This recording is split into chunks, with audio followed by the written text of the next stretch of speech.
क्या सोनिया गांधी और राहुल गांधी को जेल जाना पड़ेगा? केजरीवाल की ही तरह उन पर भी वही मुसीबत आ गई है।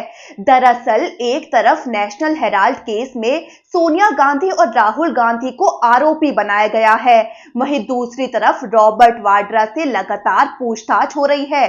और इसी बीच अखिलेश यादव का बड़ा बयान सामने आया है।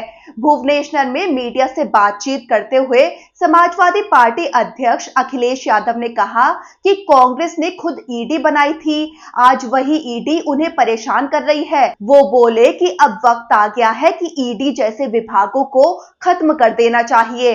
अखिलेश ने कांग्रेस का समर्थन करने के साथ ही मोदी सरकार की जांच एजेंसियों पर बड़ा हमला बोला है।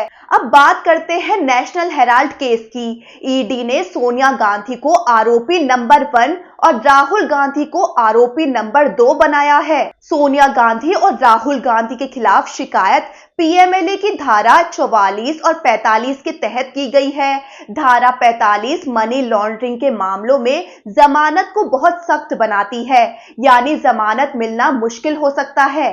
यही धारा अरविंद केजरीवाल, हेमंत सोरेन, मनीष सिसोदिया, सत्येंद्र जैन और के कविता समेत कई नेताओं पर लगी थी, जिससे उनका जेल से बाहर निकलना मुश्किल हो गया था। सोनिया गांधी और राहुल गांधी पर आरोप है कि यंग इंडिया नाम की कंपनी के जरिए उन्होंने 2000 करोड़ की संपत्ति धोखाधड़ी से अपने कब्जे में ली।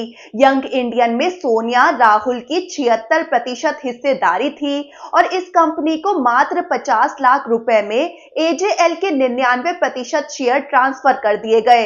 ईडी के मुताबिक ये 988 करोड़ रुपए की मनी लॉन्ड्रिंग का मामला है।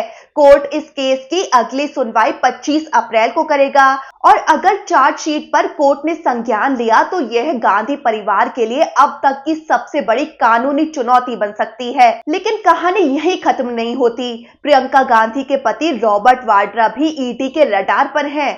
हरियाणा की गुरुग्राम लैंड डील और राजस्थान की बीकानेर लैंड डील दो ऐसे केस हैं जिनमें वाड्रा से पिछले 2 दिन में घंटों पूछताछ हो चुकी है। जब रॉबर्ट वाड्रा ईडी दफ्तर पहुंचे तो प्रियंका गांधी उनके साथ थीं, वेटिंग रूम में बैठकर उनका इंतजार करती रहीं। अब सवाल ये है कि क्या ये सारे केस सिर्फ कानून की प्रक्रिया है या फिर एक सोची समझी राजनीतिक रणनीति जिससे 2024 के बाद 2029 की लड़ाई की तैयारी हो रही है।